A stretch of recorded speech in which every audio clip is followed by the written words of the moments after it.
Hello good morning എല്ലാവർക്കും നമ്മുടെ ഒരു പുതിയ വീഡിയോയിലോട്ട് സ്വാഗതം. അപ്പോൾ ഇന്നത്തെ നമ്മുടെ റെസിപ്പി എന്ന് പറയുന്നത് കുട്ടികൾക്ക് ഏറ്റവും ഇഷ്ടപ്പെട്ട നല്ലൊരു പൊട്ടാറ്റോ ടൊർണാഡോയുടെ റെസിപ്പിയാണ് കേട്ടോ.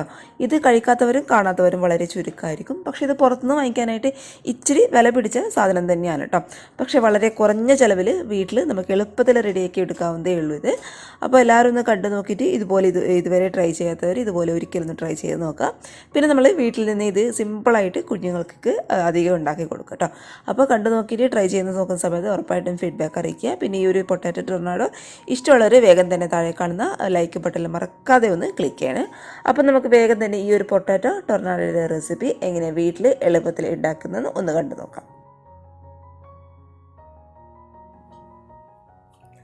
അപ്പോൾ ഈ ഒരു പൊട്ടാറ്റോ ടൊർണാഡോ റെഡിയാക്കി എടുക്കാൻ വേണ്ടിയിട്ട് ഞാനിവിടെ ഇതുപോലുള്ള 2 പൊട്ടാറ്റോ ആണ് കേട്ടോ എടുത്തിട്ടുള്ളത്. അത്യാവശ്യം ഇതുപോലുള്ള വലിപ്പമുള്ള നല്ല നീളത്തിലുള്ള പൊട്ടാറ്റോ എടുക്കുകയാണെന്നുണ്ടെങ്കിൽ കറക്റ്റ് ഷേപ്പിൽ നമുക്കത് കട്ട് ചെയ്തെടുക്കാൻ വേണ്ടിയിട്ട് പറ്റും. ഇത് നമുക്ക് 2 രീതിയിൽ ചെയ്തെടുക്കാം കേട്ടോ. ഈ ഒരു പൊട്ടാറ്റോയുടെ തൊലി കളഞ്ഞ് അങ്ങനെ ചെയ്തെടുക്കാം, അല്ലാന്നുണ്ടെങ്കിൽ തൊലി കളയാതെയും ചെയ്തെടുക്കാം. ഇതിപ്പോൾ 2 ഉള്ളതുണ്ട്. ഒന്ന് നമുക്ക് തൊലി കളഞ്ഞിട്ടും ഒന്ന് തൊലി കളയാതെയും നമുക്ക് ഉണ്ടാക്കി നോക്കാം കേട്ടോ. അപ്പോൾ ഇത് ഞാൻ ആദ്യമായിട്ട് ഉണ്ടാക്കാൻ കേട്ടോ. ഇതുവരെ ഞാനിത് ട്രൈ ചെയ്ത് നോക്കിയിട്ടില്ല, ആദ്യമായിട്ടാണ് ഞാനിത് ഉണ്ടാക്കി നോക്കുന്നത്. അപ്പോൾ നമുക്ക് ആദ്യം ഒരു പൊട്ടാറ്റോയുടെ തൊലി ഇതുപോലെ അങ്ങോട്ട് പീൽ ചെയ്ത് കളഞ്ഞേക്കാം.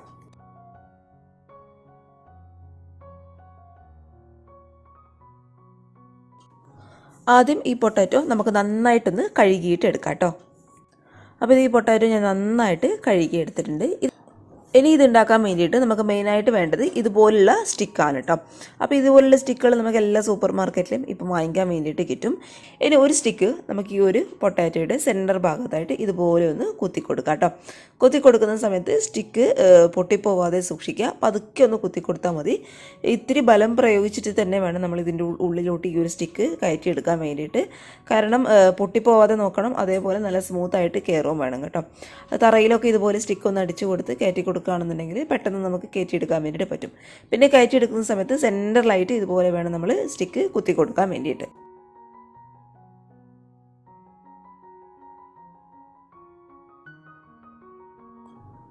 സ്റ്റിക്ക് ഇതുപോലെ സെൻറ്റർ ഭാഗത്തായിട്ട് കുത്തി കൊടുത്തു കഴിഞ്ഞാൽ പിന്നെ നമുക്ക് വേണ്ടത് ഇതുപോലെ ഷാർപ്പായിട്ടുള്ള നല്ല കത്തിയാണ് കേട്ടോ. കത്തി നമുക്ക് ഈ ഒരു പൊട്ടാറ്റോയുടെ മുകൾ ഭാഗത്തായിട്ട് ഇതുപോലെ ഒന്ന് ചെരിച്ചിട്ട് വെച്ച് കൊടുക്കാം കേട്ടോ. കറക്റ്റായിട്ട് ആ ഒരു സ്റ്റിക്ക് മേൽ കത്തി തട്ടി നിൽക്കണം. ആ ഒരു സ്റ്റിക്കുകൾ കറക്റ്റായിട്ട് ടച്ച് ചെയ്തെന്ന് കഴിഞ്ഞാൽ പിന്നെ പതുക്കെ നമുക്ക് ഈ ഒരു ഇടത് കൈ ഇത്, അതായത് നമ്മൾ പൊട്ടാറ്റോ ഏത് കൈയിലാണോ പിടിക്കുന്നത് ആ ഒരു കൈ പതുക്കെ ഇതുപോലെ ഒന്ന് കറക്കി കൊടുക്കുക കേട്ടോ. കത്തി അവിടെ നിന്ന് അനക്കരുത്. പൊട്ടാറ്റോ ഇതുപോലെ പതുക്കെ ഒന്ന് കറക്കി എടുത്താൽ മതി. ആദ്യം ചെയ്യുന്ന സമയത്ത് നമുക്ക് ഇച്ചിരി ഒന്ന് ബുദ്ധിമുട്ടായിട്ട് തോന്നാം. പിന്നെ അത് ചെയ്ത് വരുമ്പോൾ ഇത്തിരി സ്മൂത്തായിട്ട് അതങ്ങോട്ട് പോന്നോളും കേട്ടോ. കത്തി അനക്കരുത് അവിടുന്ന്. കൈ ഇതുപോലെ നന്നായിട്ട് അങ്ങോട്ട് റൊട്ടേറ്റ് ആക്കി കൊടുക്കുക കേട്ടോ. പിന്നെ നമ്മളിതുപോലെ കട്ട് ചെയ്തെടുക്കുന്ന സമയത്ത് ഈ ഒരു റൗണ്ട് ഷേപ്പ് അധികം കനം കുറച്ചിട്ട് നമ്മൾ കട്ട് ചെയ്യേണ്ട ആവശ്യമില്ല കേട്ടോ. അങ്ങനെ ചെയ്യുന്ന സമയത്ത് നമ്മളിത് എണ്ണയിലോട്ട് ഇടുമ്പോൾ ആകെ മൊത്തം അങ്ങോട്ട് ക്രിസ്പി ആയിപ്പോവും. ഇച്ചിരി കട്ടിയോട് വേണം നമ്മളിത് കറക്കിയെടുക്കാൻ വേണ്ടിയിട്ട്.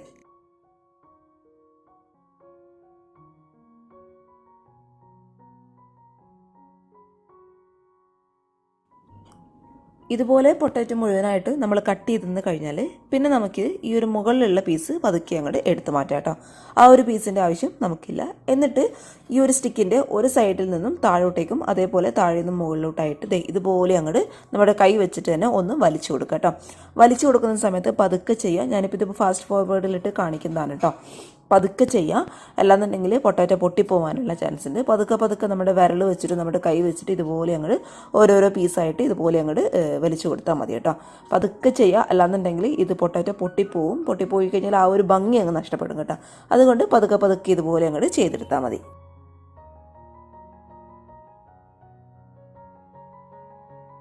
അപ്പോൾ ഈ ഒരു രീതിയിൽ ഇതുപോലെ നിങ്ങൾക്കാവുന്ന രീതിയിൽ ചെയ്തെടുത്താൽ മതി. ആദ്യം ചെയ്യുന്ന സമയത്ത് ഇത്രയൊന്ന് ബുദ്ധിമുട്ടായിട്ട് തോന്നാം. ഈ ഒരു രീതിയിൽ പതുക്കെ ചെയ്യാൻ വേണ്ടിയിട്ട് ശ്രമിക്കുക കേട്ടോ.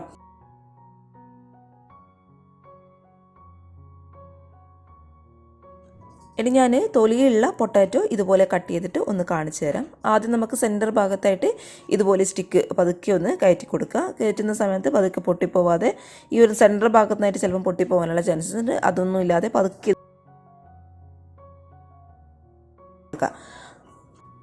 അതിനുശേഷം നമ്മുടെ കത്തി ഇതുപോലെ സ്റ്റിക്കുമിൽ ഇതുപോലെ അങ്ങോട്ട് ടച്ച് ചെയ്ത് വെച്ചിട്ട് വെച്ച് കൊടുക്കുക കേട്ടോ. എന്നിട്ട് പതുക്കെ നമ്മൾ ഏത് കയ്യിലാണോ പൊട്ടാറ്റോ പിടിച്ചിട്ടുള്ളത് ആ ഒരു ഇടത് കൈയാണെന്നുണ്ടെങ്കിൽ ഇടത് കൈ പതുക്കെ ഇതുപോലെ അങ്ങോട്ട് കറക്കി കൊടുക്കുക കേട്ടോ. കറക്കി കൊടുക്കുന്ന സമയത്ത് നമ്മുടെ കട്ട് ചെയ്യുന്ന പീസ് അധികം കനം കുറക്കാതെ കട്ട് ചെയ്യണം. അപ്പോഴേ കറക്റ്റായിട്ട് നമുക്ക് ടേസ്റ്റിൽ കിട്ടുമല്ലോ കേട്ടോ. ഇതുപോലെ പതുക്കെ ഒന്ന് റൊട്ടേറ്റ് ചെയ്ത് കൊടുത്താൽ മതി. ആദ്യം ചെയ്യുന്ന പൊട്ടാറ്റോനേക്കാളും കുറച്ചും കൂടി എളുപ്പമായിട്ട് എനിക്ക് തോന്നുന്നത് രണ്ടാമത്തെ പൊട്ടാറ്റോ കട്ട് ചെയ്യുന്ന സമയത്താണ്. അതാണ് ഞാൻ ആദ്യമേ പറഞ്ഞത്. ആദ്യം ചെയ്യുന്ന സമയത്ത് ഇത്തിരി ബുദ്ധിമുട്ടായിരിക്കും, പിന്നെ അതങ്ങോട്ട് കറക്റ്റായിട്ട് കിട്ടിക്കോളും കേട്ടോ. ഇനി നമ്മൾ ആദ്യത്തെ പൊട്ടാറ്റോയിൽ ചെയ്ത പോലെ തന്നെ ആദ്യത്തെ പീസ് അങ്ങ് എടുത്ത് മാറ്റിക്കളയുക. അതിനുശേഷം നമ്മുടെ വിരൽ വെച്ചിട്ട് പതുക്കെ ഇതുപോലെ ഒന്ന് വലിച്ചു കൊടുക്കുക കേട്ടോ. വലിച്ചു കൊടുക്കുന്ന സമയത്ത് പതുക്കെ പൊട്ടിപ്പോവാതെ വേണം നമ്മൾ വലിച്ചു കൊടുക്കാൻ വേണ്ടിയിട്ട്. പൊട്ടിപ്പോയി കഴിഞ്ഞാൽ അതിൻ്റെ ആ ഒരു നേരത്തെ പറഞ്ഞ പോലെ അതൊരു ഭംഗിയൊക്കെ അങ്ങ് നഷ്ടപ്പെട്ടു പോകും കേട്ടോ. അപ്പോൾ പതുക്കെ ഇതുപോലെ ഒന്ന് വലിച്ചു കൊടുത്തു കഴിഞ്ഞാൽ പിന്നെ നമുക്കിത് സാധാരണ വെള്ളത്തിൽ ഒരു 15 മിനിറ്റ് അങ്ങോട്ട് ഇട്ട് കൊടുക്കാം കേട്ടോ.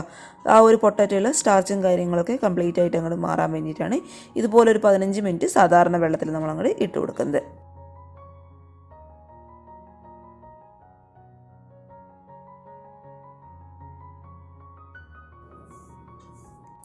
ആ ഒരു സമയം കൊണ്ട് നമുക്കിതിനാവശ്യമായിട്ടുള്ള കോട്ടിംഗ് ഒന്ന് റെഡിയാക്കി എടുക്കാം. അതിനായിട്ട് ഇതുപോലുള്ളൊരു പാത്രത്തിൽ ഒരു 2 ടേബിൾ സ്പൂണോളം വരുന്ന കോൺഫ്ലോർ ആണ് കേട്ടോ ഞാൻ ഇട്ട് എടുക്കുന്നത്. ഇനി കോൺഫ്ലോർ നിങ്ങളുടെ കയ്യിലില്ലാന്നുണ്ടെങ്കിൽ അതിന് പകരമായിട്ട് 2 ടേബിൾ സ്പൂണോളം മൈദ ഇട്ട് കൊടുത്താൽ മതി. പക്ഷേ കറക്റ്റ് ടേസ്റ്റ് കിട്ടണമെന്നുണ്ടെങ്കിൽ കോൺഫ്ലോർ തന്നെ ആയിരിക്കും കേട്ടോ കൂടുതൽ ബെറ്റർ ആയിട്ട് ഉണ്ടാവുക. ഇനി ഈ ഒരു കോൺഫ്ലോറിലേക്ക് നമുക്ക് കുറച്ച് വെള്ളം ഒഴിച്ചു കൊടുക്കണം. ഇത് കുറച്ച് ലൂസായിട്ടുള്ള ബാറ്ററായിട്ടാണ് നമുക്ക് ആവശ്യം. കട്ടി ഒരിക്കലും ഉണ്ടാകാൻ പാടില്ല കേട്ടോ. നല്ല ലൂസായിരിക്കണം നമ്മുടെ ബാറ്റർ എന്ന് പറയുന്നത്. കറക്റ്റ് ഇത് വെള്ളം പോലെ ആയിരിക്കണം കേട്ടോ. ആ ഒരു പരുവത്തിലാക്കിയെടുക്കാം. ഇനി നമ്മൾ നേരത്തെ വെള്ളത്തിൽ ഇറക്കി മാറ്റി വെച്ചിട്ടുള്ള ആ ഒരു പൊട്ടാറ്റോ നമുക്ക് വെള്ളത്തിൽ നിന്ന് എടുത്ത് മാറ്റി കൊടുക്കാം. എന്നിട്ട് നമുക്ക് നേരെ ഈ ഒരു ബാറ്ററിലോട്ട് അങ്ങോട്ട് ഇറക്കി വെക്കാം കേട്ടോ. എന്നിട്ട് കറക്റ്റായിട്ട് കോട്ട് ചെയ്തിട്ട് എടുക്കുക. ഒരു സ്പൂൺ വെച്ചിട്ട് ഈ ഒരു സെൻറ്റർ പോർഷനിലായിട്ട് ഇതുപോലെ ഉള്ളിലൊക്കെ എത്തുന്ന രീതിയിൽ ഇതുപോലെ അങ്ങോട്ട് ഒഴിച്ചു കൊടുക്കുക കേട്ടോ. എല്ലാ ഭാഗത്തും നമ്മുടെ ആ ഒരു പൊട്ടാറ്റോ ഉള്ളിലേക്ക് കറക്റ്റായിട്ട് ബാറ്റർ ഒഴിച്ചു കൊടുത്തു കഴിഞ്ഞാൽ പിന്നെ നമുക്കിത് ചൂടുള്ള എണ്ണയിലോട്ട് അങ്ങോട്ട് ഇട്ട് കൊടുക്കാം. അപ്പോൾ തീ എന്ന് പറയുന്നത് ഏറ്റവും ഹൈ ഫ്ലെയിമിൽ വെച്ചിട്ട് വേണം നമ്മൾ നന്നായിട്ട് ഫ്രൈ ചെയ്തെടുക്കാൻ വേണ്ടിയിട്ട്. പിന്നെ ഫ്രൈ ചെയ്തെടുക്കുന്ന സമയത്ത് ഇടയ്ക്കിടയ്ക്ക് തിരിച്ചും മറിച്ചൊക്കെ ഈ ഒരു പൊട്ടാറ്റോ നമ്മൾ തിരിച്ചും മറിച്ചൊക്കെ ഇട്ടെടുക്കുക കേട്ടോ. എങ്കിലേ കറക്റ്റായിട്ട് എല്ലാ ഭാഗത്തും നന്നായിട്ട് ഫ്രൈ ആയിട്ട് കിട്ടും. പിന്നെ ഇത് ഒരുപാട് ഡീപ്പ് ഫ്രൈ ചെയ്യേണ്ട ആവശ്യമില്ല. അതായത് ഒരുപാട് സമയം ഇട്ടിട്ട് നല്ല ക്രിസ്പി ആക്കി എടുക്കേണ്ട ആവശ്യമില്ല. ഇതിൻ്റെ കറക്റ്റ് പരുവം എന്ന് വെച്ചാൽ അത് കഴിച്ചവർക്കറിയാം. പുറമേ നല്ല ക്രിസ്പി ആയിരിക്കും, അതേസമയം ഉള്ളിൽ നല്ല സോഫ്റ്റും ആയിരിക്കും. ആ ഒരു പരുവത്തിലാണ് നമ്മളിത് ഫ്രൈ ചെയ്തിട്ട് എടുക്കേണ്ടത് കേട്ടോ. ഇതിപ്പോൾ അത്യാവശ്യം നന്നായിട്ട് എല്ലാ ഭാഗവും നല്ല രീതിയിൽ മുരിഞ്ഞ് വന്നിട്ടുണ്ട്. പിന്നെ ഇത് കുറച്ച് ടൈം എടുക്കും കേട്ടോ നമ്മളിത് ഫ്രൈ ചെയ്തെടുക്കുന്ന സമയത്ത്. എനിക്കിപ്പോൾ കറക്റ്റ് ഒരു 10 മിനിറ്റിൽ കൂടുതൽ എടുത്തു ഇത് കറക്റ്റായിട്ട് എല്ലാ സൈഡിലും മുരിഞ്ഞ് കിട്ടാൻ വേണ്ടിയിട്ട്. അപ്പോൾ ഇത് എല്ലാ സൈഡും ഈ ഒരു കളറായിട്ട് വരുന്ന സമയത്ത് ഇത് നമുക്ക് പതുക്കെ എണ്ണയിൽ നിന്ന് എടുത്ത് മാറ്റി കൊടുക്കാം. പിന്നെ ഒരു കാര്യം പ്രത്യേകം ശ്രദ്ധിക്കുക, ഇത് ഹൈ ഫ്ലെയിമിൽ വെച്ചിട്ട് തന്നെയാണ് നമ്മളിത് ഫുള്ളായിട്ട് ഫ്രൈ ചെയ്തിട്ട് എടുക്കേണ്ടത് കേട്ടോ. എണ്ണയിൽ നിന്ന് എടുത്ത് മാറ്റി കഴിഞ്ഞാൽ പിന്നെ നമുക്കിതൊന്ന് ചൂടാറാനായിട്ട് അങ്ങ് മാറ്റി വയ്ക്കാം. ആ ഒരു സമയം കൊണ്ട് നമുക്കിതിനാവശ്യമായിട്ടുള്ള ചെറിയൊരു മസാല ഒന്ന് റെഡിയാക്കി എടുക്കട്ടെ. അതിനായിട്ട് ഒന്നുമില്ല, സിമ്പിളാണ്. ഒരു പ്ലേറ്റിൽ കുറച്ച് ഉപ്പ് ഞാൻ ഇട്ട് കൊടുക്കുന്നുണ്ട്. അതേപോലെ കുറച്ച് ഒരു 1/2 ടീസ്പൂൺ അളവിൽ മുളക് പൊടി ഇട്ട് കൊടുക്കാം കേട്ടോ. ഇനി നിങ്ങൾക്ക് ആവശ്യമാണെന്നുണ്ടെങ്കിൽ ചാറ്റ് മസാല ഇട്ട് കൊടുക്കാം. അല്ലാന്നുണ്ടെങ്കിൽ ചിക്കൻ മസാലയുടെ ഫ്ലേവർ ഇഷ്ടമുള്ളവർ അതും ഇട്ട് കൊടുക്കാം കേട്ടോ. അപ്പം ഞാനിത് 2 മാത്രമേ ഇട്ട് കൊടുക്കുന്നുള്ളൂ. ഇനി ഇതെല്ലാം കൂടി നന്നായിട്ടൊന്ന് മിക്സ് ചെയ്തിട്ട് എടുക്കാം. ഇനി നമ്മളുടെ പൊട്ടാറ്റോ ചൂട് ഒന്ന് ആറിക്കഴിഞ്ഞാൽ ഇതിൻ്റെ മുകളിലോട്ടായിട്ട് ഈ ഒരു മസാല നമ്മൾ റെഡിയാക്കി വെച്ച മസാല ഇതുപോലെ ഒന്ന് സ്പ്രെഡ് ചെയ്ത് കൊടുക്കുക. ഒരുപാട് ഞാനിപ്പോൾ ഇട്ട് കൊടുക്കുന്നില്ല, മോൾക്ക് കൊടുക്കാനുള്ളതുകൊണ്ട് നിങ്ങളുടെ ടേസ്റ്റിനനുസരിച്ചിട്ട് നിങ്ങൾക്ക് ഇട്ട് കൊടുക്കാം കേട്ടോ. അപ്പോൾ ഇത് ഇളം ചൂടിൽ കഴിക്കുക, അപ്പോഴായിരിക്കും കഴിക്കാനായിട്ട് നല്ല ടേസ്റ്റ് ഉണ്ടാകുക കേട്ടോ. ഇനി ഇത് നമുക്ക് ലച്ചുവിനൊന്ന് കൊടുത്തു നോക്കാം. അപ്പോൾ അവൾ അറിഞ്ഞിട്ടില്ല കേട്ടോ ഞാനിത് ഉണ്ടാക്കി എടുക്കുന്നുള്ള കാര്യം. അവൾ സ്കൂളിൽ പോയിട്ടുണ്ടായിരുന്നു, ഇപ്പോഴാണ് തിരിച്ചു വന്നത്. അപ്പോൾ അവൾക്ക് ഏറ്റവും ഇഷ്ടമുള്ള സാധനമാണ് ഈ ഒരു പൊട്ടാറ്റോ വെച്ചിട്ട് ഫ്രഞ്ച് ഫ്രൈസ്, അതുപോലെ പൊട്ടാറ്റോ വെച്ചിട്ടുള്ള ഈ ഒരു പൊട്ടാറ്റോ ടൊർണാഡോയൊക്കെ ഭയങ്കര ഇഷ്ടമുള്ളൊരു സാധനമാണ് കേട്ടോ. അപ്പോൾ നമ്മളിത് സർപ്രൈസ് ആയിട്ട് ഉണ്ടാക്കി കൊടുക്കുന്ന സമയത്ത് അവളുടെ മുഖത്ത് ആ ഒരു ഞെട്ടൽ ഞാൻ കാണാൻ കാത്തിരിക്കുകയാണ്. അപ്പോൾ എല്ലാവരും ഒന്ന് ട്രൈ ചെയ്ത് നോക്കുക, മസ്റ്റായിട്ട് ട്രൈ ചെയ്ത് നോക്കേണ്ട ഒരു അടിപൊളി വിഭവമാണ്. കുട്ടികൾക്കൊക്കെ തീർച്ചയായിട്ടും ഇഷ്ടപ്പെടും, കുട്ടികൾക്ക് മാത്രമല്ല നമുക്കും ഇഷ്ടപ്പെടും കേട്ടോ. ആ ഒരു പൊട്ടാറ്റോ ഹൈ ഫ്ലെയിമിൽ വെച്ച് ഫ്രൈ ചെയ്തെടുക്കുന്ന സമയത്ത് പുറമേ നല്ല മുരുമുരാന്നിരിക്കും, അതുപോലെ ഉള്ളിൽ നല്ല സോഫ്റ്റും ആയിരിക്കും. പിന്നെ കുട്ടികൾക്കൊക്കെ ഇഷ്ടമുണ്ടെന്നുണ്ടെങ്കിൽ ഇത് ടൊമാറ്റോ കെച്ചപ്പിൻ്റെ കൂടെയൊക്കെ നമുക്ക് കൊടുക്കാം കേട്ടോ. അപ്പോൾ സൂപ്പറായിട്ടുള്ള സാധനമാണ്, തീർച്ചയായിട്ടും ട്രൈ ചെയ്ത് നോക്കുക. അടിപൊളി റെസിപ്പിയാണ്. ഇത് പുറത്തുനിന്ന് വാങ്ങിക്കാനായിട്ട് ഇച്ചിരി വില കൂടിയ സംഭവമാണ്, എന്നാൽ നമുക്ക് വീട്ടിൽ ഇത് എളുപ്പത്തിൽ റെഡിയാക്കി എടുക്കാവുന്നതേ ഉള്ളൂ. ഞാൻ പറഞ്ഞ കൊച്ചു കൊച്ചു കാര്യങ്ങളൊന്ന് ശ്രദ്ധിച്ചെടുത്താൽ മാത്രം മതി കേട്ടോ. അപ്പോൾ എല്ലാവർക്കും ഇഷ്ടമായെന്ന് വിചാരിക്കുന്നു. ട്രൈ ചെയ്ത് നോക്കുക. ട്രൈ ചെയ്ത് നോക്കുന്ന സമയത്ത് ഫീഡ്ബാക്ക് അറിയിക്കുക. ഇഷ്ടപ്പെട്ടാൽ പ്ലീസ് ഒന്ന് മറക്കാതെ സബ്സ്ക്രൈബ് ചെയ്ത് സപ്പോർട്ട് ചെയ്യുക. പിന്നെ വീഡിയോ ഇഷ്ടപ്പെട്ടാൽ മറക്കാതെ താഴെ കാണുന്ന ലൈക്ക് ബട്ടണിൽ മറക്കാതെ ക്ലിക്ക് ചെയ്യുക കേട്ടോ. അപ്പോൾ നാളെ ഇതിനേക്കാൾ നല്ലൊരു വീഡിയോ ആയിട്ട് കാണുമ്പോൾ thank you for watching Simnas football. By.